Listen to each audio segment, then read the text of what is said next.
¿Ya conoces las publicaciones del Centro Olof Palme? Te invitamos a conocer las relaciones internacionales en el siglo XXI. Escrito por Walter Astia Burgos y María Cristina Rosas. En 15 capítulos aprenderás sobre todo lo relacionado entre relaciones internacionales e historia, guerra y paz, geopolítica, teoría, derecho internacional, política exterior, diplomacia, negociaciones internacionales, tratados internacionales, organismos internacionales y muchos temas más. Adquiere ya las relaciones internacionales en el siglo XXI. Envíanos un mensaje a través de nuestras redes sociales para adquirir esta y otras obras del Centro Olof Palme México. Contáctanos hoy mismo.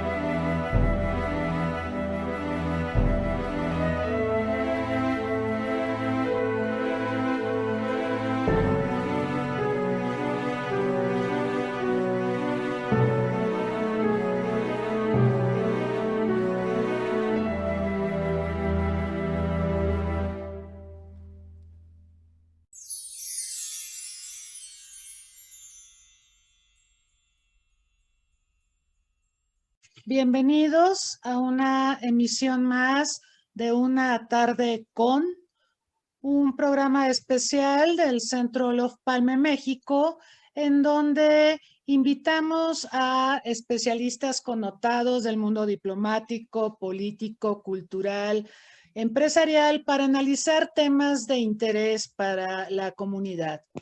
En esta oportunidad tengo el gusto y privilegio de presentarles al embajador Federico Alberto Cuello Camilo. Él actualmente es embajador de la República Dominicana ante la República de Corea. Embajador, bienvenido. Es verdaderamente un honor tenerlo con nosotros esta tarde en México, esta mañana en Seúl.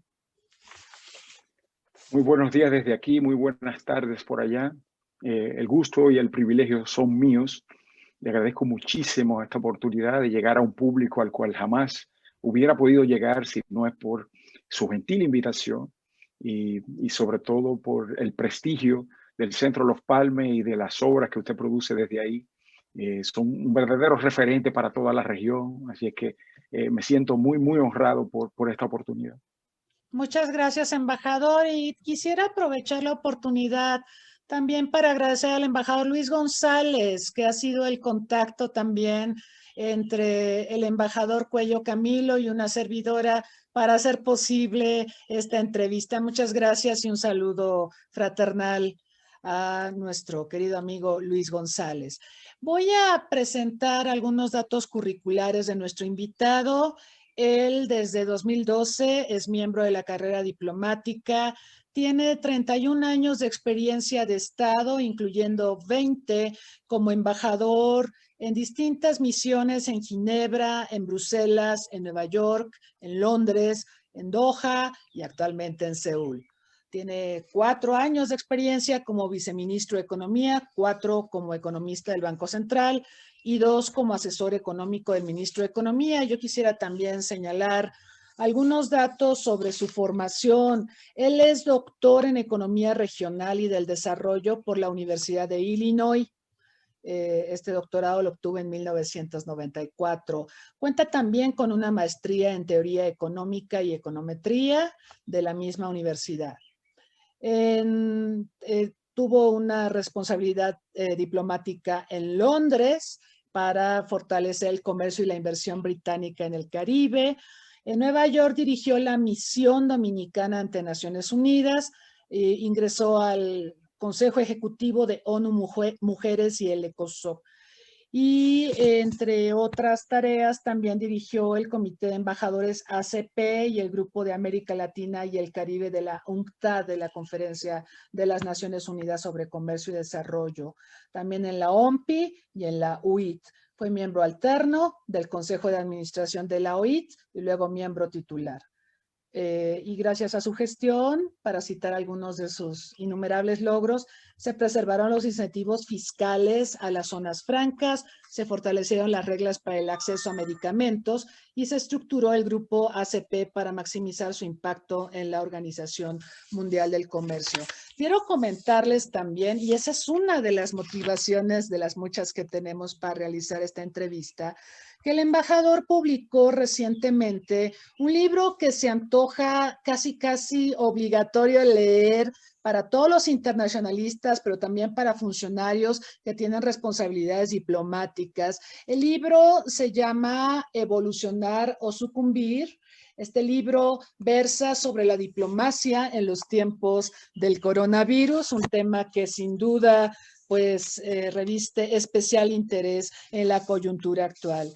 Y por todo ello, pues vamos a tratar de aprovechar lo más posible el tiempo de que disponemos con el embajador. Y yo quisiera pedirle una primera reflexión, embajador, sobre la diplomacia y cómo estaba evolucionando previo a la pandemia y dónde estaba la diplomacia digital antes de la pandemia. Ciertamente la pandemia viene siendo un parteaguas, pero ¿cómo íbamos antes de que ocurriera la pandemia? Era más bien de un solo lado, era una diplomacia donde los embajadores, los funcionarios de las cancillerías, pues colocábamos nuestras opiniones en las redes y había una mínima interacción en las redes, había respuestas, había quizás hostilidad porque el público de las redes no necesariamente pues actúa de manera armoniosa y entonces tiene uno que tomar y dejar opiniones. Pero bueno, esos son gajes del oficio. Yo pienso que todos los foros evolucionan o sucumben para utilizar el mismo juego de palabras. La realidad es que la pandemia pues, nos forzó a relacionarnos de otra manera, de una manera mucho más interactiva, de ambas vías, en ambas direcciones.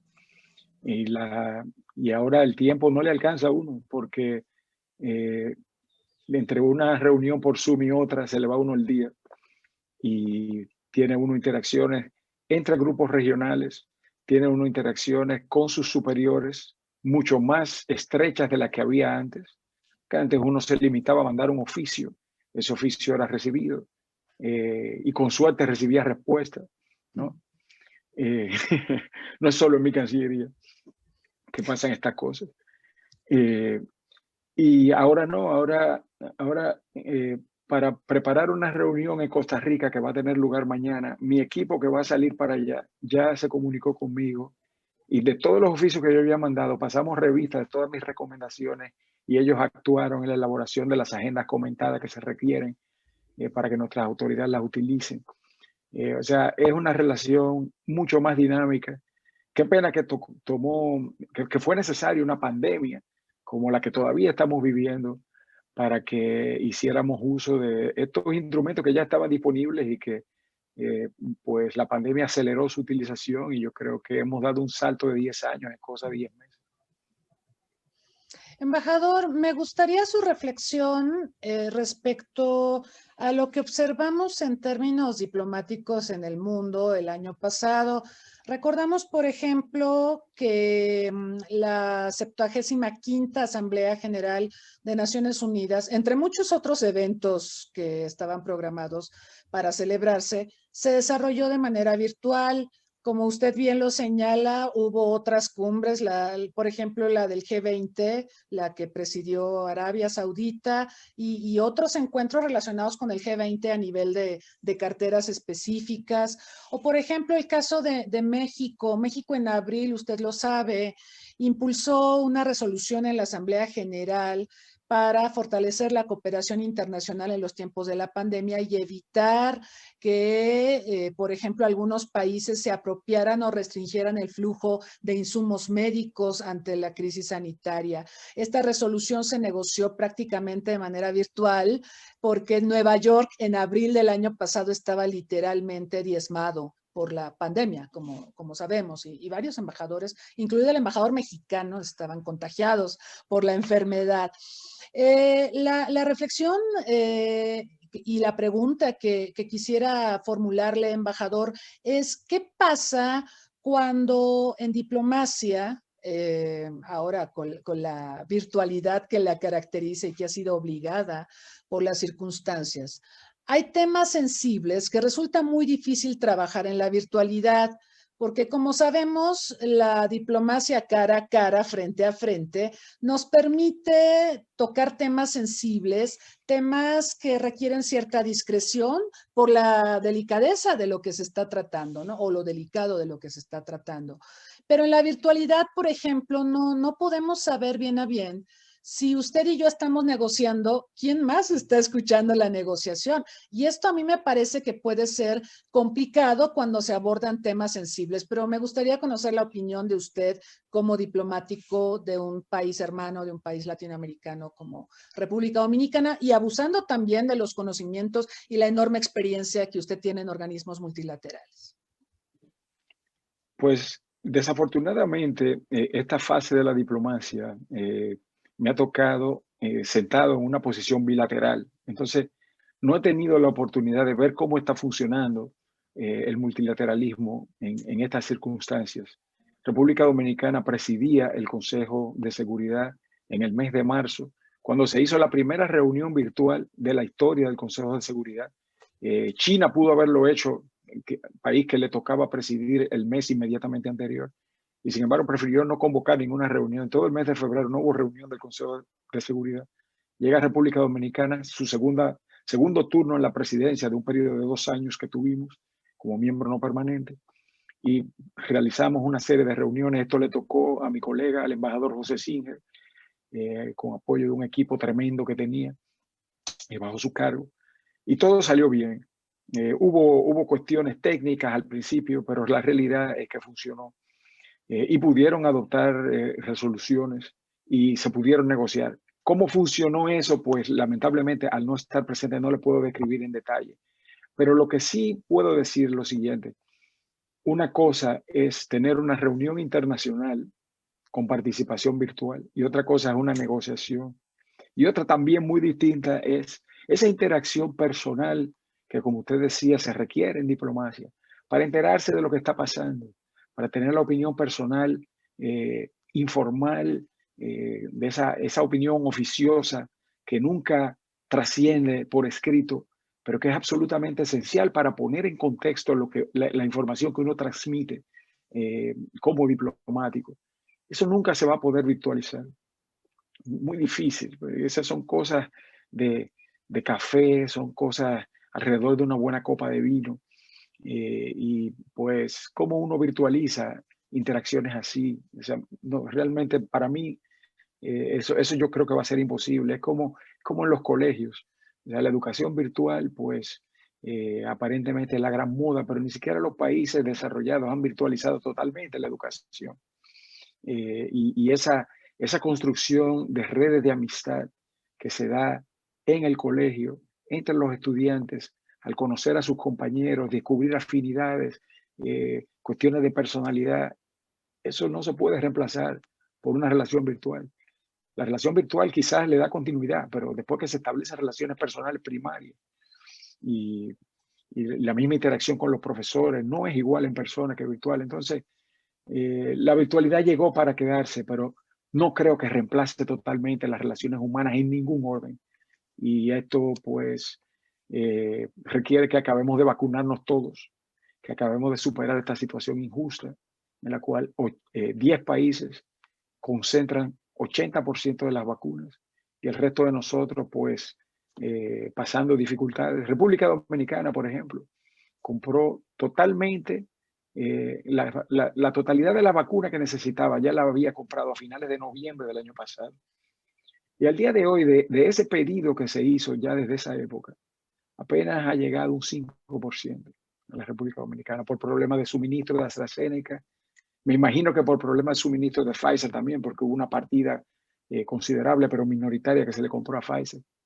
Sin embargo, el programa de vacunación de República Dominicana ha continuado y ha producido resultados que nos colocan entre los 10 primeros países. No sé si de la región o del mundo, se me escapa el ranking que vi recientemente. La cosa va bien. pero pudiera haber ido mejor si estas vacunas hubieran llegado antes. Ahora, ¿por qué están yendo bien? Porque como tenemos relaciones con China desde mayo del 2018, pues China ha sido la salvación, ¿no? Y China, con su diplomacia de las vacunas, pues se ha abierto puertas que se le estaban cerrando en algunos países. Y se ha abierto puertas en países que las tenía cerradas. Paraguay, por ejemplo, acaba de salir un reportaje en el New York Times de esta semana, la edición del domingo. Paraguay es uno de los 15 países que todavía tienen relaciones con Taiwán. Y como no había tenido la oportunidad de recibir vacunas de ninguna parte, pues China va a ser la salvación. Y pronto, pues aparentemente, se producirá también el cambio de relaciones entre Paraguay y Taiwán. Entonces, los países desarrollados, yo pienso que tienen que reflexionar seriamente si esta estrategia de concentrar las vacunas innecesariamente, porque han comprado de una manera excesiva, mucho más allá de sus necesidades. ¿Qué van a hacer con este sobrante? ¿La van a donar?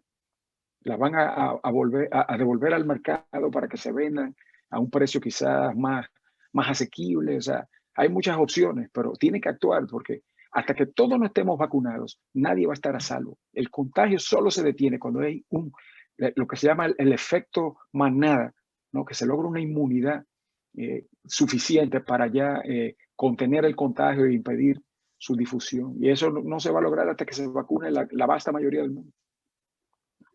Sí, embajador, es terrible esto del acaparamiento. Estaba revisando datos. Canadá, por ejemplo, tiene 3 veces y media la cantidad de vacunas que requiere su población. Entonces, bueno, yo no sé si al final esto va a allanar el camino, incluso hasta para una especulación en el acceso a las vacunas, lo cual es muy injusto porque efectivamente nadie va a estar a salvo hasta que todos estemos a salvo. Es evidente que este es un problema en donde todos tenemos que cooperar porque de otra manera va a ser muy difícil reactivar las actividades y volver a algo parecido a lo que éramos o teníamos antes de que empezara la pandemia.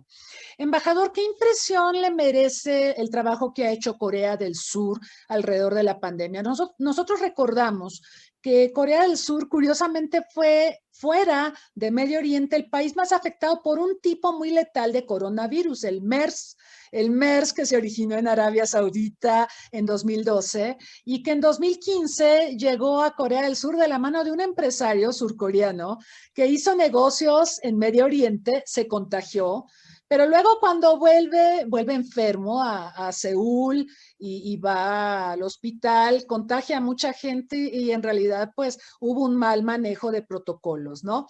Entonces hemos sabido que Corea del Sur aprendió mucho de esa experiencia, porque además ese coronavirus tiene una tasa de letalidad del 36 al 40%, o sea, es mucho más mortal que el actual. El actual tiene que una tasa de letalidad del 1%, ¿no? Entonces, ¿qué impresión le merece? Yo he revisado cifras. Usted en su libro habla de que el tamaño importa y de que los países pequeños tienen o suelen tener un mejor manejo de la crisis sanitaria. Yo creo que Corea del Sur califica como país pequeño. Revisando las cifras de contagios, hace un rato estaba haciendo este ejercicio, ya ve que cambian día con día. Pero Corea del Sur tiene algo así como 115,000 personas infectadas y 1,800 muertos, que son cifras, bueno, lamentables. Las defunciones, por supuesto, cada defunción será siempre lamentable, pero muy menores a las que observamos en otras naciones más pobladas y quizá con menos experiencia en el manejo pandémico. Entonces, usted que ha estado desde diciembre, nos decía que llegó a Corea del Sur, ¿cómo ha observado el manejo de la pandemia en aquel país? Y digo, ¿hay alguna lección que nos pueda enseñar Corea del Sur respecto a la crisis pandémica? Pues yo creo que las cifras que nos comparte, profesora, son bastante ilustrativas. Si uno compara la población de Corea con la población de España, es prácticamente similar. Y sin embargo, ahí están los resultados. Los contagios en España pues son muy superiores. Las defunciones en España son infinitamente superiores. Ha sido una tragedia, un país con un sistema sanitario ejemplar, como tiene España, una maravilla del sistema sanitario, y sin embargo no fue suficiente. Hubo saturación de las unidades de atención, de cuidados intensivos, ¿no? No hubo suficientes medidas de prevención.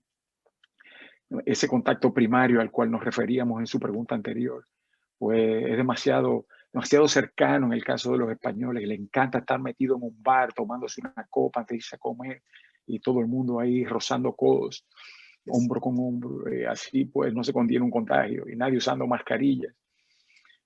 Corea, recuérdense que esto del COVID, a la luz del aprendizaje que tuvieron con el MERS, como usted correctamente cita, pues esto requiere contención, rastreo de contactos, tratamientos efectivos y eventualmente vacunación.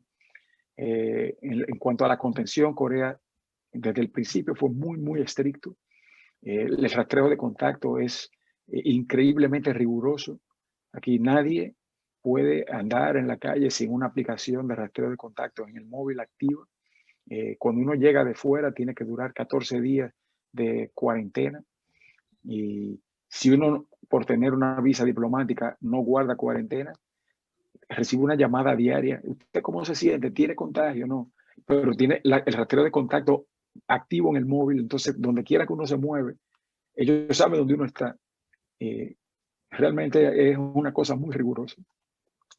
En cuanto a los tratamientos, pues ha sido también muy efectivo. Aquí se han desarrollado y se han producido aquí un sector farmacéutico realmente dinámico, innovador. Donde fallaron fue en la vacunación. Lamentablemente el sector farmacéutico coreano no pudo desarrollar una vacuna a tiempo. Sin embargo, tiene capacidad de fabricación y entonces varias marcas importantes de vacunas. La vacuna rusa, el Sputnik 5, por ejemplo, está siendo fabricado aquí, pero no para la venta local, sino para exportación a mercados como Corea del Norte y otros países. Tengo entendido que AstraZeneca está fabricando aquí, pero también para exportación. Entonces ha habido fallos en las entregas de las marcas que fueron contratadas por Corea y estas fallas en las entregas han retrasado el programa de vacunación. Pero yo estoy seguro que esto se va a resolver pronto. Es un sistema hospitalario, es un sistema de salud realmente modélico, asequible, de cobertura universal. Y todo estos son detalles importantes a la hora de examinar nuestro propio sistema de salud y nuestro propio desempeño. Y sobre todo, como usted decía, la importancia del aprendizaje. O sea, esta experiencia no puede caer en saco roto. Todas las lecciones de política, exterior e interior, política exterior, política interior de salud, ¿no? Y de gestión de la salud pública y de gestión de los choques sanitarios como lo estamos viviendo, tiene que ser interiorizada por nuestros países para que la próxima pandemia que va a venir inevitablemente, porque estas son cuestiones que pasan sino con más frecuencia, con menos frecuencia. Cada 100 años la humanidad ha vivido una pandemia con efectos comparables, ¿no? Esto lo vivimos en el 2020. 1918 fue la mal llamada gripe española. ¿Y por qué se llamó gripe española? Porque España era el único país que no tenía censura en ese momento de la Primera Guerra Mundial. Pero esto comenzó en Estados Unidos y se regó a través del ejército americano que fue al mundo en sus distintas misiones. Nosotros estábamos ocupados por Estados Unidos en ese momento y nos llegó a través de las tropas estadounidenses y tuvimos 3.000 casos de la mal llamada gripe española, ¿no? Y esto fue terrible y causó un efecto devastador, más de 50 millones de muertos, más muertos por la gripe, la mal llamada gripe española que por la Primera Guerra Mundial.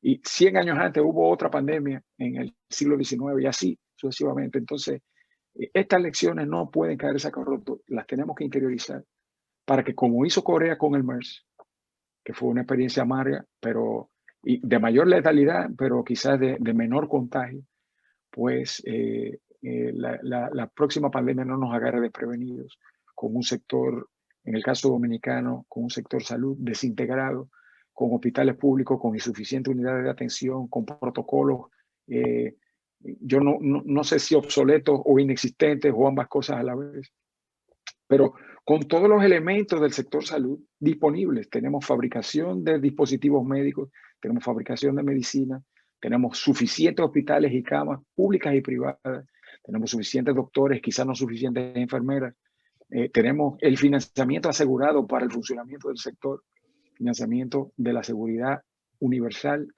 proporcionada por un sistema mixto público-privado. O sea, todos los elementos están ahí, pero hay fallos claves en puntos nodales de este sistema educativo, este sistema sanitario nuestro, que tienen que ser resueltos para que la próxima pandemia no nos dé tan duro. Sí, embajador, hay que prepararnos para la siguiente o siguientes pandemias, porque la comunidad científica nos ha advertido que la que venga puede ser mucho peor que la actual. Entonces necesitamos un aprendizaje. Y yo creo que en eso es muy, muy útil la experiencia surcoreana. Embajador, ha hablado usted de República Dominicana y no puedo dejar de pensar en nuestra región, América Latina. Varios de los países que encabezan la lista de contagios y defunciones tristemente son latinoamericanos. Y por otro lado, creo que nuestra región en esta pandemia ha estado sumamente dividida. ¿Qué opinión le merece la situación de América Latina ante esta coyuntura tan dramática que estamos enfrentando? Pues lo peor que ha hecho América Latina es mantener cerrado por tantas semanas el sector educativo. Esto nos va a costar muy caro de cara al futuro.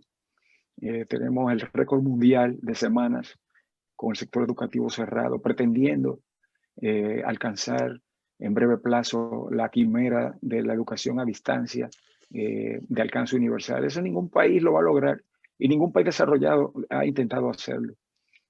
Países como Alemania, Francia, Bélgica, un montón de países mantuvieron abiertas sus escuelas pasado el susto inicial, con estricto control de ingreso de los estudiantes, control de temperatura, higiene a la entrada, higiene durante su estadía en los colegios, cero padres ingresando, tenía que esperar a los niños fuera. Y si había que educar a distancia, pues eso era una opción, pero no era la opción única, como pretenden las autoridades de nuestros países. O sea, y puedo hablar de República Dominicana, y puedo hablar de cualquier otro país de América Latina. Somos la región que más tiempo ha mantenido cerradas las escuelas. Esto es terrible, esto es un costo irrecuperable para nuestros estudiantes, porque semanas y semanas en las casas se olvidan de todo lo que habían aprendido, se ponen a situaciones inmencionables de riesgo, ¿no?, para los niños que están mucho más seguros en sus escuelas que en sus casas sin supervisión alguna. ¿Quién sabe qué está pasando ahí? Esas son cosas que lloran ante los ojos de Dios. Esto en cuanto al sector educativo. En cuanto al sector salud, pues ha habido actitudes lamentables que también le han costado caro a nuestra población en términos de tasa de letalidad, en términos de tasas de contagio, el escepticismo de ciertos líderes que tienen posiciones personales que cada quien respeta, pero que al promoverse desde sus respectivas paletas se convierten en influyentes posiciones que son asumidas por segmentos importantes de la población. Y entonces, por ejemplo, el desprecio al uso de mascarilla, ahora el desprecio a la vacunación, pues esto no trae nada bueno, porque si no se contiene el contagio y se incrementa la tasa de mortalidad, y si no se vacuna, pues no alcanzamos la inmunidad de la manada a la que nos referíamos anteriormente para contener de una vez y por todas el contagio. Entonces, la región se ha manejado mal y se sigue manejando mal y tiene que rectificar para que el mundo en su conjunto sea más seguro. Algunos países como República Dominicana, pues dependemos del turismo y el turismo no se va a recuperar si no se contiene el contagio. República Dominicana, afortunadamente, el sector turístico ha logrado que el país adopte estrictos protocolos sanitarios en toda la cadena, protocolos que han sido saludados por la Organización Mundial del Turismo. Nada más y nada menos que el propio secretario general de la Organización Mundial del Turismo visitó República Dominicana recientemente y saludó la rigidez de los protocolos sanitarios y su rigor para asegurar una pronta recuperación. Y esto pues ha sido una señal que ha sido muy bien recibida en los mercados internacionales, por eso vemos las reservaciones recuperándose rápidamente. Ya estamos en un 50% de ocupación, cuando nos pasamos todo el 2020 languideciendo alrededor del 20%, una cosa terrible para el sector, no solo por el impacto directo, sino también por sus ramificaciones intersectoriales. Todo el sector agropecuario produce mercancías de gran calidad para el consumo en el sector turístico. Estas mercancías pues ya no tenían salida ante la crisis del turismo. De repente los supermercados se llenaron en Santo Domingo de una serie de productos exquisitos que nunca llegaban al supermercado pero que al final no es suficiente, porque esto es para los turistas, los casi 7 millones de turistas que llegaron en el 2019. Y ahora, pues, con la recuperación del turismo, los suministros de otros sectores, pues ya encontrarán su mercado natural. Y este es un sector de gran impacto macroeconómico, sectorial, microeconómico, el empleo de las mujeres. Son cosas muy estratégicas para cualquier país que no pueden quedar a la merced de un manejo más bien errático de una crisis que requería mucho más rigor del que ha tenido en nuestra región. Es verdad, es verdad. Mencionaba usted el tema educativo y los organismos internacionales como UNESCO, el propio Banco Mundial han señalado que nos estamos encaminando a una generación perdida en materia educativa, porque pues hubo cierres de escuelas y ha sido muy difícil transitar la virtualidad, que sería un poco distinto a lo que hemos observado en el ámbito diplomático, ¿no? En el ámbito diplomático habíamos tenido acercamientos al mundo virtual y bueno, ahora la necesidad obligó a trabajar sobre todo en línea. Pero claro, la dinámica del sector diplomático, los recursos que tiene a su disposición son muy distintos, por ejemplo, a los recursos de los sectores educativos de naciones como las latinoamericanas, ¿no? Con desigualdades, digo, el acceso educativo era desigual antes de la pandemia y la pandemia no hizo sino exacerbar aún más estas desigualdades. Entonces, es una situación muy dramática y qué bueno que la apunta porque es algo donde vamos a tener que estar trabajando todos los educadores. Yo soy educadora también de nivel superior y estamos enfrentando igualmente muchísimos retos en esta materia. Embajador, bueno, estamos entrando al segundo bloque de esta entrevista y le quiero comentar a nuestro público, invitarlos, por supuesto, a que formulen sus preguntas y comentarios a nuestro invitado. Comentarles también que el embajador pone a disposición de ustedes el libro de su autoría, Evolucionar o Sucumbir, Diplomacia en tiempos de COVID. El embajador ha accedido muy amablemente a obsequiar un libro a la persona que responda acertadamente la pregunta que en un momento más el embajador va a formular.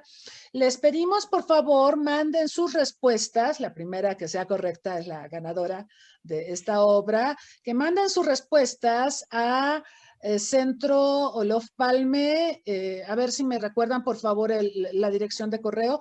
Reitero, quien mande primeramente de manera correcta la respuesta a esta pregunta que va a hacer el embajador, ahorita les vamos a indicar a dónde la deben de mandar, se lleva el libro. Embajador, por favor. ¿Cuál es el país de América Latina para el cual el turismo representa la mayor proporción del Producto Interno Bruto? Muy bien, ahí tienen la pregunta. Les vamos a pedir que sus respuestas la manden a registrowebinar.ceop@gmail.com. Reitero, registrowebinar.ceop@gmail.com. En un ratito más vamos a decir el nombre del ganador o de la ganadora. Muchas gracias al embajador también por la gentileza de este valioso obsequio. Embajador, estamos en un momento donde se observa una crisis de las instituciones y hablo a nivel mundial, una falta de credibilidad en las instituciones. Yo lo observé con especial preocupación el año pasado cuando, por ejemplo, la Organización Mundial de la Salud decía que había que acatar ciertas conductas, usar cubrebocas, el distanciamiento social, y mucha gente desacreditaba. Esto incluye a presidentes como Donald Trump en su momento, pero también a muchas personas que decían, ¿por qué voy a acatar lo que dice un organismo como la OMS, ¿no? Y también hemos visto crisis de instituciones a grandes rasgos. Entonces, yo creo que esto también es preocupante. Nos han hablado de crisis del multilateralismo. El año pasado la ONU cumplía 75 años, pero muchos acusaban que eran 75 años muy desangelados, ¿no? En medio de una parálisis por la pandemia, pero también política y también mostrando deficiencias para proyectar liderazgo en el manejo de esta crisis. ¿Qué opinión le merece la situación de la crisis de las instituciones y la crisis del multilateralismo, embajador? Pues el multilateralismo somos todos. El multilateralismo refleja lo que es la posición de los estados. Y hay algo que aprendí en carne propia, es que algunos países son más iguales que otros, contrario a lo que dice la teoría de que todos tenemos igualdad jurídica como estados frente al derecho internacional. La realidad es que hay algunos países que son más iguales que otros, y esos son los países que, en vez de sujetarse al imperio de la ley, pretenden quizás todavía imponer la ley del imperio. Y lamentablemente así no vamos a avanzar. La Organización Mundial del Comercio, por ejemplo, organismo con el cual me encuentro más familiarizado, tiene una situación actual dramática. Tenemos un órgano de apelación que es la última instancia en la resolución de disputas internacionales en materia comercial, que no tiene jueces, apenas hay un juez todavía, y eso es un cuerpo colegiado, hay que elegir los demás jueces. Tenemos una nueva directora general que acaba de ser elegida, la ex ministra de Hacienda nigeriana, que todo el mundo decía, bueno, ¿qué sabe esta señora de comercio? Ha llegado con muy buenas energías, con muy buenas intenciones, pero todavía no ha sido capaz de seleccionar los jueces del órgano de apelación. Y cuando uno ve las disputas y a quienes corresponden las disputas, uno se da cuenta a quienes que no le interesa que haya jueces para que se resuelvan. En el libro hay los detalles, no vale la pena entrar en estos detalles aburridos, pero hay tres países que concentran el grueso de las disputas. Y estos países pues debieran ser los más llamados a colaborar con la selección de los jueces del órgano de apelación para que se deshague esta concentración acumulada de disputas pendientes. Pero así como la Organización Mundial del Comercio vive esa situación, y recuérdense que cuando la justicia no se sirve, las leyes no funcionan. Y la OME, la Organización Mundial del Comercio, concentra tres poderes del Estado: el poder ejecutivo, que administra las reglas; el poder legislativo, que las formula durante las negociaciones, las negocia, las adopta y eventualmente las ratificamos cada uno de nuestros países; y el poder judicial, que es la solución de controversias. El poder judicial no está funcionando. El poder legislativo, pues hace tiempo que no negocia nada. Estamos todavía esperando 20 años después los resultados de la ronda Doha. Yo fui a Doha por primera vez, a la ministerial de la OMC. Ahí coincidí con el expresidente Cedillo, que formaba parte de la delegación. Fue un gran privilegio conocerlo. 20 años después estoy de embajador en Doha y resulta que nadie se acuerda que la ronda Doha se había adoptado hoy mismo, y que una de las más señeras manifestaciones de la crisis multilateralismo es que la ronda Doha todavía no ha producido resultados, ¿no? Una cosa lamentable. Y el poder ejecutivo de la OMC, pues muy poco puede hacer cuando no hay nuevas negociaciones y cuando el poder judicial está atascado por carecer de jueces suficientes en el órgano de apelación. Entonces, es una crisis ilustrativa, yo creo, de lo que está pasando en el resto del mundo. Vemos la Organización Mundial de la Salud, donde todos estos temas del COVID se discutieron, donde hubo realmente una situación muy álgida el año pasado, y República Dominicana estuvo muy bien representada por el embajador Francisco Caraballo, que realizó un trabajo notable representando nuestros intereses, y la información que él compartió conmigo en su momento fue debidamente reflejada en el libro, porque todos mis artículos al respecto pues contaron con su evaluación previa, para no yo decir cualquier tontería, ¿no? Que con la distancia pues estaba escribiendo. Y el embajador Caraballo me contaba cómo todo este esfuerzo de lograr soluciones multilaterales estaba siendo anulado en la práctica por la falta de compromiso financiero. El mecanismo COVAX, por ejemplo, que debió haber asegurado el acceso simultáneo y equitativo a las vacunas, pues ha resultado hasta ahora, yo espero que esto se rectifique en el futuro, pero hasta ahora ha resultado en todo menos un acceso equitativo y simultáneo. Hasta recientemente no había dinero, ahora hay dinero, pero no hay vacunas. En consecuencia, sigue la concentración. 10 países con 80% de la vacuna. Esto solo va a cambiar si esos 10 países, entre los cuales están aquellos que son más iguales que otros, cambian de actitud. Y esa es la única solución para que el multilateralismo funcione, que todos respetemos los mecanismos multilaterales que todos decimos proteger y promover, pero que en la práctica con nuestras acciones pues lamentablemente terminamos anulando. Embajador, usted acaba de tocar un tema muy importante cuando se refería a la Organización Mundial del Comercio y la parálisis que sufrió el órgano de solución de controversias, en parte por las presiones de la administración Trump. Recordamos que de hecho esa fue la razón por la que el embajador Acevedo decide renunciar y es necesario buscar un reemplazo que finalmente termina siendo la doctora Igueala de Nigeria. Lo cual es una buena noticia. Yo creo que si los organismos multilaterales tienen problemas y encima de todo están acéfalos, pues eso dificulta mucho el trabajo. Bueno, ahora la Organización Mundial del Comercio tiene ya a una titular, todavía no está resuelto el tema del órgano de solución de controversias, pero cambió la administración en Estados Unidos. Y esto lo quiero ligar con lo que acaba de mencionar sobre la Organización Mundial de la Salud, sobre COVAX y demás.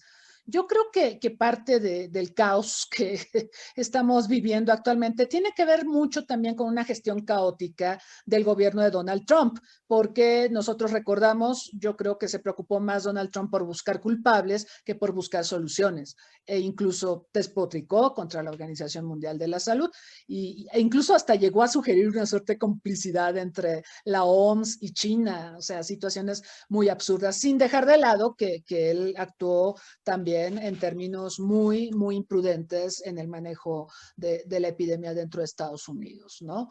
En este sentido, ¿usted considera que la llegada de Biden a la presidencia pueda coadyuvar a un entorno internacional menos caótico? ¿Usted considera que Biden puede ser ese líder que pueda coadyuvar a que podamos dar una mejor respuesta a la pandemia? ¿O cree usted, ya ve que Biden está cumpliendo 100 días y siempre los 100 días es como un corte que hacemos todos para medir cómo va y en qué cumplió y cuáles son sus prioridades y demás? Hoy por hoy, pues la prioridad ha sido vacunar a los ciudadanos de Estados Unidos y creo que ha cumplido ampliamente las expectativas, pero también Estados Unidos ha sido acaparador de vacunas, como usted lo marca. Entonces, ¿cree que Biden sea capaz de liderar la respuesta del mundo a la pandemia?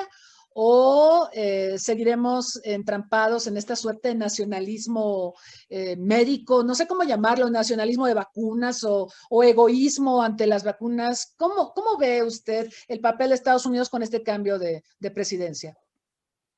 Sí, el proteccionismo vacunador, podemos decir también, ¿no? Es un problema lamentable que países como los de la Unión Europea han debido manejar mejor también. No fue solo Trump quien pecó aquí. Claro, a él no le tocó vivir la parte de la vacunación porque las elecciones tuvieron lugar justo antes de que esto comenzara.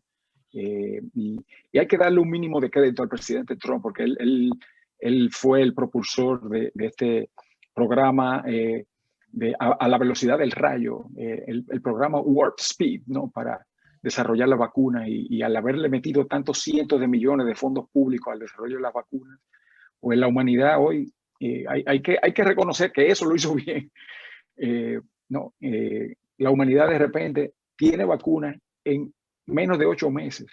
Desde el momento en que se descifró el código genético del virus hasta el momento que la vacuna de Pfizer demostró funcionar, pasaron 8 meses. O sea, esto es una cosa inusitada y yo creo que debemos saludar en nombre de la raza humana este hecho. Ahora, obviamente el manejo multilateral, la actitud frente a la prevención, la contención, todo esto fueron graves errores que nada contribuyeron a la solución de los problemas. Llega el presidente Biden, llega con un equipo de fervientes creyentes en el multilateralismo y se notó un cambio desde el primer día. Anunciaron su reingreso a la Organización Mundial de la Salud. Trump se había salido de la Organización Mundial de la Salud por considerar que era un organismo totalmente manipulado por China. Imagínense. También ha reingresado al Acuerdo de París y afortunadamente el mecanismo de salida del Acuerdo de París tiene suficiente tiempo de transición como para contemplar la posibilidad de que haya un cambio de gobierno en el país que se sale, cuestión de que el próximo gobierno, esto fue muy bien calculado por los negociadores. Y bueno, no dio tiempo de que Estados Unidos se saliera totalmente, anunció su salida, pero no se había hecho efectiva. Llega Biden y retira esa decisión y esto yo creo que también es una magnífica señal. respecto a lo que podemos esperar del gobierno del presidente Biden. Además, el presidente Biden tiene en la Agencia para el Desarrollo Internacional a una demostrada y ferviente practicante de los valores del multilateralismo, la embajadora Samantha Power, que fue embajadora en las Naciones Unidas en Nueva York y que fue una de las madres de los Objetivos de Desarrollo Sostenible, la Agenda 2030. Ahora la tendremos practicando lo que ella misma negoció, promoviéndolo desde la Agencia de Desarrollo Internacional, y esto ya también augura muy buenos designios para el mundo. En este tema de vacunación, todas estas vacunas que le va a sobrar a Estados Unidos, yo estoy seguro, a mí no me cabe duda, que la embajadora Powell pues, va a hacer cuanto esfuerzo esté en sus manos para hacérselo llegar a aquellos que las necesitan lo más pronto posible, porque me consta en lo que he leído de sus trabajos, cómo ella está comprometida por este acceso equitativo y simultáneo que no, lamentablemente hasta ahora no ha sido posible. Esperemos que así sea. Tenemos un dato, embajador, el gobierno de México, el presidente López Obrador, tuvo un diálogo con el presidente Biden y llegaron a un entendimiento donde Biden señaló que un sobrante de vacunas lo mandaría a México, pero hasta ahora no ha enviado una sola vacuna, entonces sí estamos un poquito preocupados. O sea, entendemos lo de la escasez y entendemos también el nacionalismo y entendemos que hay prioridades, ¿no? Yo puedo entender que para Estados Unidos, que ha sido el país más golpeado por la pandemia, lo vemos en números, lo vemos en defunciones, es prioritario vacunar y la vacunación ha procedido de manera prodigiosa durante el gobierno de Biden. Sí le daría efectivamente, como usted muy bien acotó, el crédito a Donald Trump de haber invertido para la investigación médica y poder desarrollar una cura lo más rápido posible. Y quizá un poco esto le permite a Biden beneficiarse de eso que se hizo previamente antes de que él llegara a la presidencia. Pero al margen de que entendemos que hay una prioridad de vacunar a la población estadounidense, sí entendemos también que si América Latina lo está pasando tan mal y tenemos indicios de que tenemos a una parte importante de infectados y muertos por la pandemia en la región de América Latina, esto puede convertirse en un problema hasta de seguridad para Estados Unidos.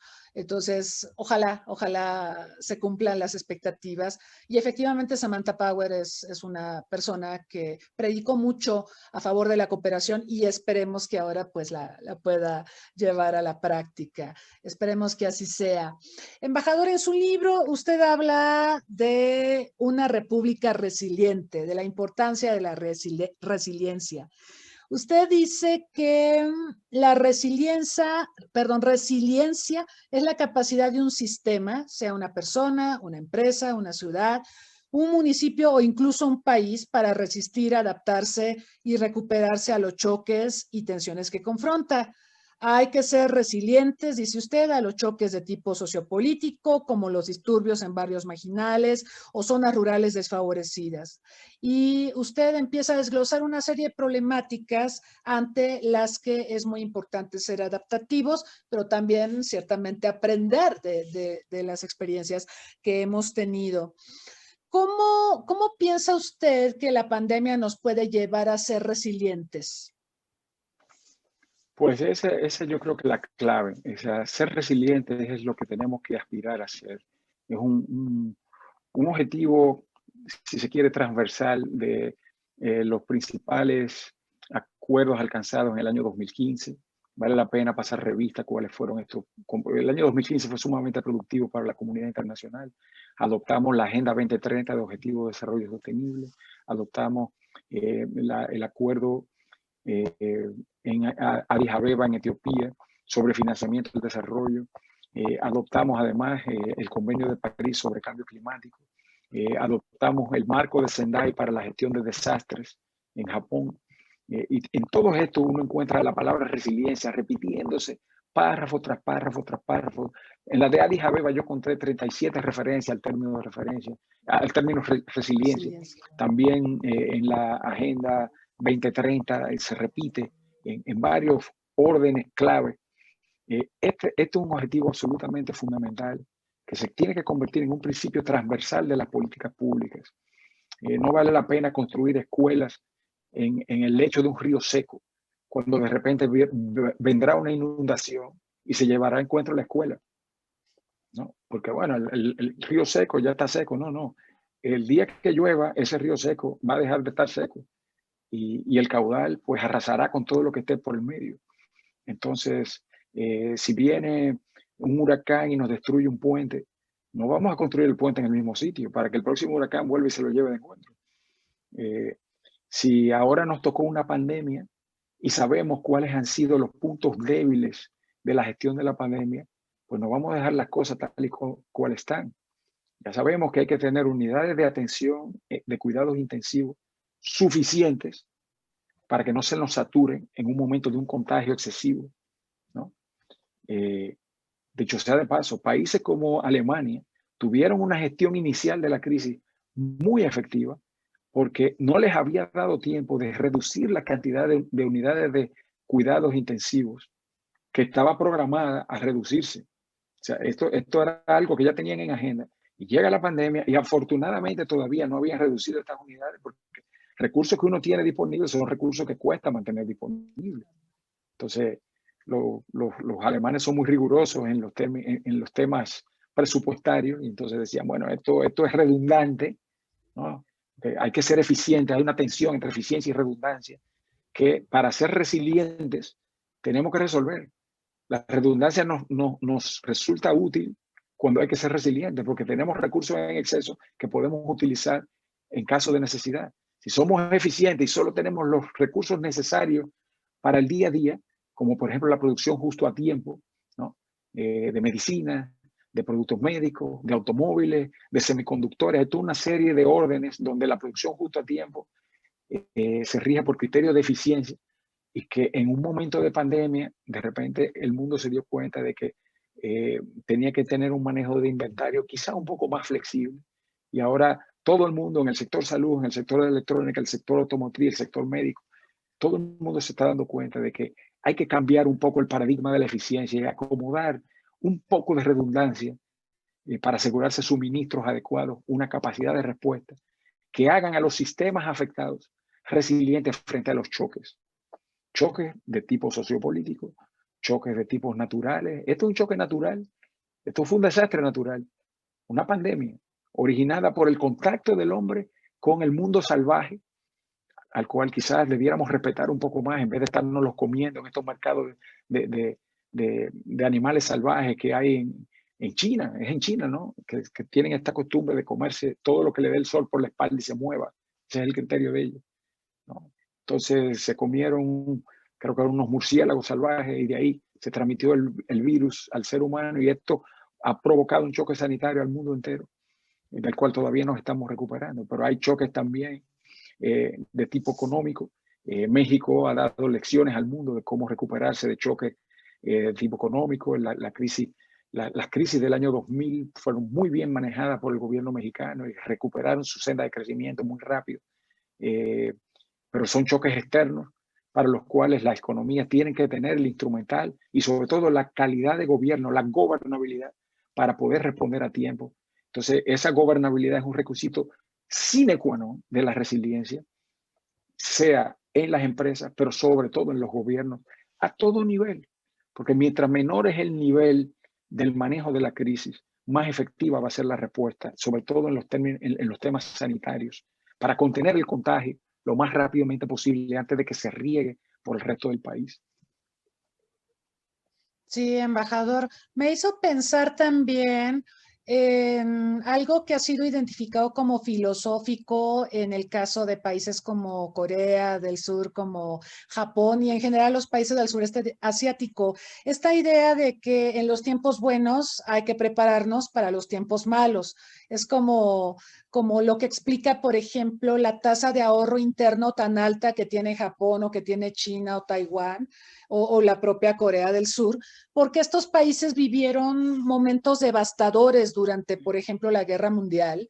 Y hay esta memoria histórica de que puede haber tiempos muy malos y lo vamos a pasar muy mal si no tenemos algo que nos permita paliar las dificultades. Entonces, yo creo que también parte de las resiliencia sería el que en tiempos buenos o cuando nos vaya menos mal, tratemos de tener, como decimos en México, un guardadito, un colchoncito para los tiempos malos, porque yo creo también que estamos en momentos donde hay demasiada incertidumbre y también los choques sistémicos son cada vez más devastadores, tienen impactos cada vez más devastadores. Entonces, yo creo que tenemos que ser bastante más previsores y siempre la previsión, como sabemos, embajador, la previsión, el anticiparnos a los acontecimientos salva vidas y esa yo creo que debería ser nuestra Totalmente de acuerdo. prioridad. Así es, embajador. Bueno, pues tenemos ganadora del libro, se llama Carla Landeta Vaquero. Posteriormente le vamos a pedir que se ponga en contacto con nosotros para explicarle el mecanismo para recibir el libro del embajador. Y también, embajador, nos mandaron preguntas, voy a leerlas. Mire, hay una pregunta justo de la ganadora del libro. Dice, buenas tardes, embajador, excelente mañana en Seúl. Yo quisiera saber su opinión personal sobre cómo se está manejando la pandemia en México. Entendí excelentemente en el rubro de la educación, pero quisiera saber qué es lo que puede notar sobre la economía nacional y social. Embajador. Pues no soy un experto en México, así que me declaro ignorante, pero yo creo que en general lo que he dicho sobre la región muy bien se aplica a todos los países, incluyendo México, la necesidad de que las autoridades se comprometan plenamente con la contención de la pandemia, con el uso de mascarillas, con el rastreo de contactos, con el efectivo tratamiento de los contagiados y sobre todo con una vacunación masiva, universal y lo más pronta que sea posible.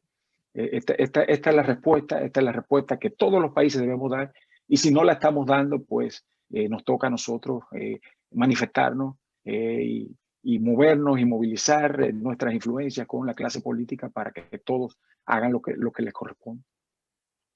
Yo quisiera añadir a lo que dice el embajador que, bueno, México, como comentábamos hace un rato, en abril del año pasado gestionó una resolución en la Asamblea General para favorecer la cooperación internacional en el marco de la pandemia y buscar sobre todo que los insumos médicos y ahora también las vacunas pues sean distribuidos de manera más equitativa y que no haya este egoísmo o nacionalismo médico que tristemente y lamentablemente se está produciendo.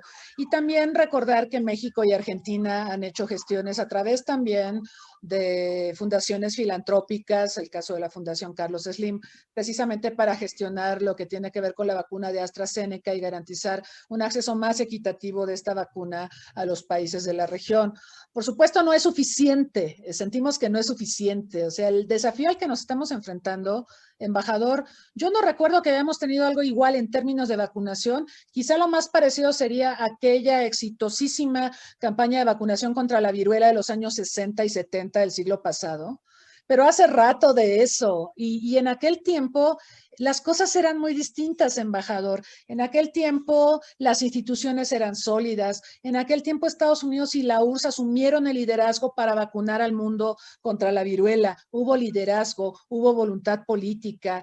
Las empresas transnacionales estaban más acotadas por los gobiernos. Hoy estamos en una situación completamente diferente. Lo de los derechos de propiedad intelectual, embajador. Usted ve los acuerdos de Ronda de Uruguay y todo lo que se ha negociado en disposiciones de propiedad intelectual en tratados comerciales recientes y las empresas se han protegido hasta por 20 años con patentes y esto pues también en una emergencia sanitaria puede dificultar el acceso a medicamentos y a insumos médicos. Entonces el mundo cambió mucho, embajador. La realidad es que... Ese es un tema que trato ampliamente en el libro, el tema del acceso a medicamentos. El tema de cómo aplicar este acuerdo de propiedad intelectual relacionado con el comercio, el acuerdo TRIPS, de una forma pro-competitiva. Hay todo un capítulo dedicado a eso. Y la realidad es que nosotros tenemos todos los mecanismos jurídicos para hacer un manejo mucho más efectivo de este tema. Pero claro, muy bien podemos asegurar el acceso a medicamentos a través del otorgamiento de licencias obligatorias o de la autorización de importaciones paralelas, que son las dos figuras jurídicas principales que tenemos. Pero si al final del día no existe una industria nacional en capacidad de producir productos biológicos como son las vacunas o como son muchos de los tratamientos, pues muy poco lo que podemos hacer. Y en América Latina, salvo México, Brasil y quizás Cuba, ¿no? Es muy poca la capacidad de fabricación de productos biológicos en el sector farmacéutico que tenemos.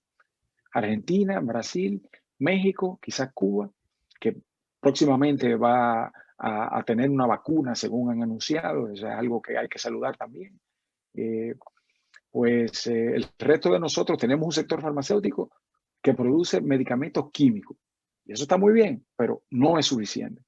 Entonces es una lección que, como parte de una versión ampliada de este libro, pues tendré que incorporar porque es un tema clave y es absolutamente prioritario para nosotros. En este momento de nacionalismo farmacéutico, darnos cuenta de que se necesita un mínimo de capacidad nacional que nos permita responder a nuestras propias necesidades y no depender de la generosidad de un país que compró más vacunas de más, ¿no? Y que nos va quizás en un acto de solidaridad compartir después que ellos resuelvan lo suyo.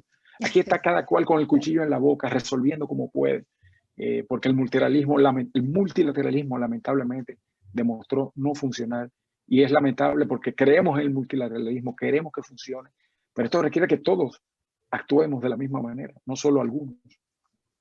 Suscribo a lo que dice embajador. De hecho, iba a hacer referencia a la importancia del apartado del capítulo en el que hace mención usted a la importancia de tener capacidad de producción de vacunas. Porque, por ejemplo, ve el caso ruso. Rusia tiene una vacuna muy efectiva que ha probado incluso todos los ensayos clínicos que se han hecho. Hay artículos científicos que avalan la eficiencia de la vacuna, 92% de eficacia, pero no tiene capacidad productiva. Entonces, qué maravilla que hay una vacuna rusa, qué bueno, y eso también hay que saludarlo y felicitar a la comunidad científica rusa. Pero qué triste que no haya capacidad de producción, porque entonces estamos ante una situación de depender efectivamente de las migajas o de las vacunas que le sobren a un país para ver si nos las quiere mandar. Y además eso nos supedita políticamente, embajador. Yo creo que efectivamente, ahorita dijo algo muy clave, este nacionalismo médico o nacionalismo en vacunas, ojalá nos llevara también a ser capaces de fortalecer las capacidades, los que las tenemos, fortalecer las capacidades para producir vacunas, los que no tienen esas capacidades que las desarrollen, porque esto va a ser un sector muy estratégico pensando en las epidemias y pandemias que vengan, embajador. Muy, muy importante su libro y esta reflexión. Gracias. Embajador, bueno, pues nos estamos acercando a la parte final de esta transmisión. Yo quisiera pedirle una reflexión pensando en las nuevas generaciones de estudiosos de estos temas, de estudiosos de relaciones internacionales, del derecho internacional, de la cooperación internacional. ¿Qué les diría usted? Porque mire, el sentido de la pregunta va también pensando en el desánimo, la tristeza que nos ha producido esta pandemia. Muchas personas han perdido seres queridos, la pandemia parece que no termina, no tenemos la facilidad todos para acceder a las vacunas y hay expectativas de que esto puede demorar todavía muchos meses y reactivar nuestra vida. Nosotros los latinos que somos tan gregarios, usted lo decía cuando hablaba de España, que nos gusta estrechar las manos, abrazarnos y demás, no tenemos que ser anti nosotros, no podemos ser nosotros mismos. Entonces hay un desánimo, hay una suerte de presión colectiva. Ahora se está trabajando mucho el tema de salud mental por los impactos del coronavirus. ¿Qué le diría usted a nuestras audiencias, pero sobre todo a los más jóvenes, respecto a lo que podemos esperar en las semanas, meses y años por venir? Todo esto se va a resolver. La humanidad siempre sale adelante. Así como hemos desarrollado vacunas en tiempos récord, así nos vamos a recuperar. La humanidad, a pesar de sus propios tropiezos, de sus propios errores, ha sabido recuperarse en el pasado de peores acontecimientos. Hemos tenido guerras cruentas, hemos tenido pandemias también que nos han afectado y sin embargo, ¿quién se acuerda? Nadie se acordaba de la mal llamada gripe española. Hubo que buscar los libros de historia para buscar referencias y ahí la encontramos. Y muchas de las lecciones de entonces, pues debimos aplicarlas ahora. Y yo espero que esta vez no se nos olvide. Así que seamos optimistas, de esto vamos a salir. No hay mal que dure 100 años en el cuerpo que lo resista. Siempre sale el sol después de la lluvia. Todos los clichés los podemos resistir porque lo podemos repetir porque son ciertos. Pero ya más en lo intelectual, Nuestra juventud se tiene que formar. Nunca se puede conformar con lo que sabe, porque siempre es mucho más lo que no sabe que lo que sabe. Tiene que seguir leyendo, tiene que seguir estudiando. No se pueden conformar con lo que reciben en el aula, con lo que les dice el profesor, con lo que leen en los libros. Hay que seguir leyendo. El que no evoluciona sucumbe y se queda detrás. Este es un mundo muy competitivo. Yo veo aquí estos niños coreanos que después de estudiar en el colegio tienen una jornada similar con profesores particulares. Y esto ha llevado a que los coreanos, con su disciplina de trabajo y su vocación de estudio, pues hayan alcanzado los máximos sitiales en un sinnúmero de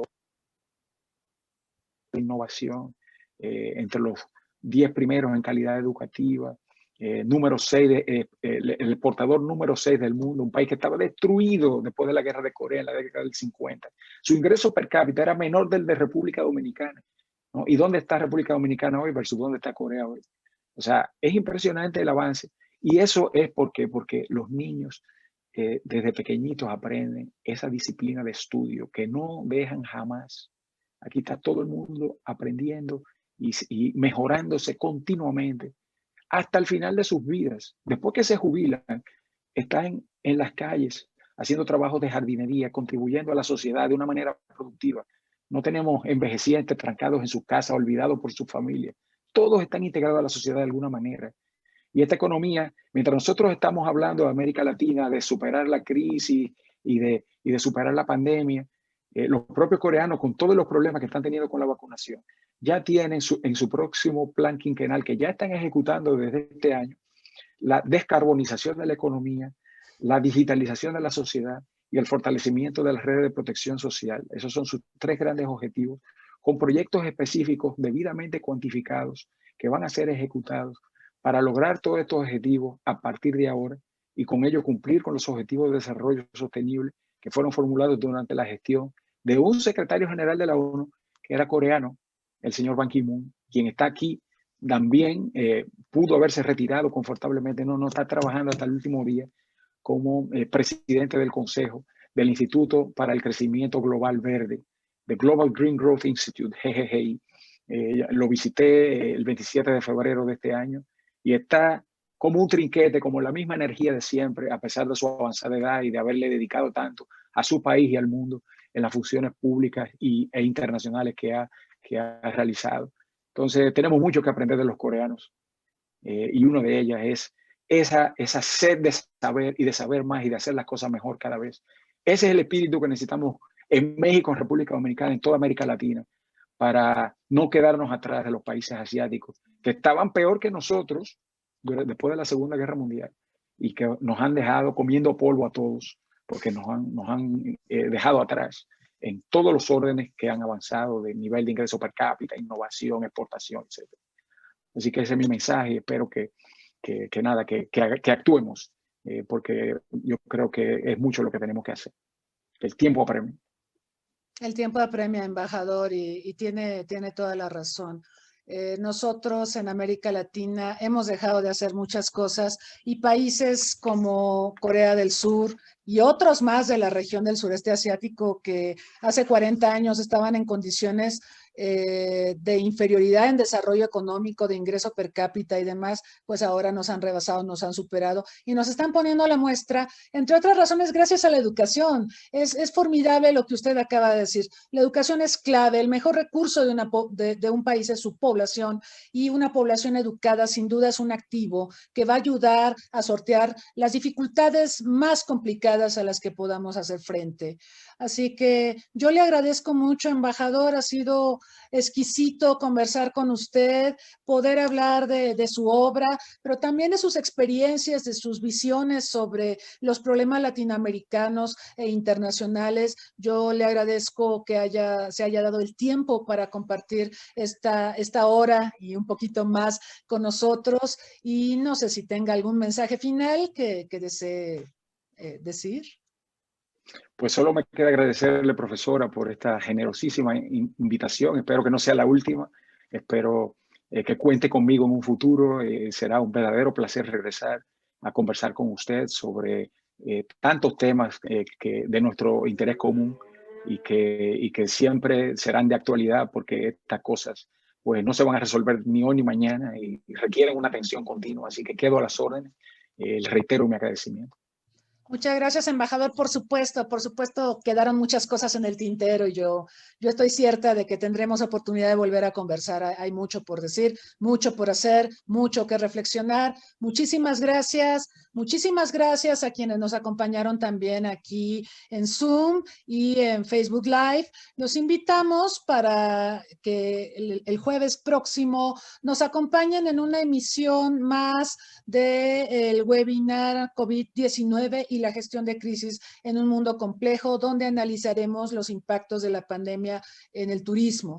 Y también los invitamos el próximo martes a las 5 de la tarde. Vamos a tener una conversación que se antoja deliciosa. Vamos a platicar con el mejor enólogo de Mendoza, Argentina, Pedro Rosell, quien nos hablará sobre viticultura y toda la problemática que está enfrentando el sector de la producción de vinos ante el cambio climático. Entonces los invitamos, véanos en nuestras redes sociales, denos un like y como siempre les pedimos también, mándenos sus sugerencias, díganos a quién les gustaría que entrevistáramos y estamos como siempre a sus órdenes. Soy María Cristina Rosas, les deseo una feliz tarde y una estupenda semana. Muchas gracias.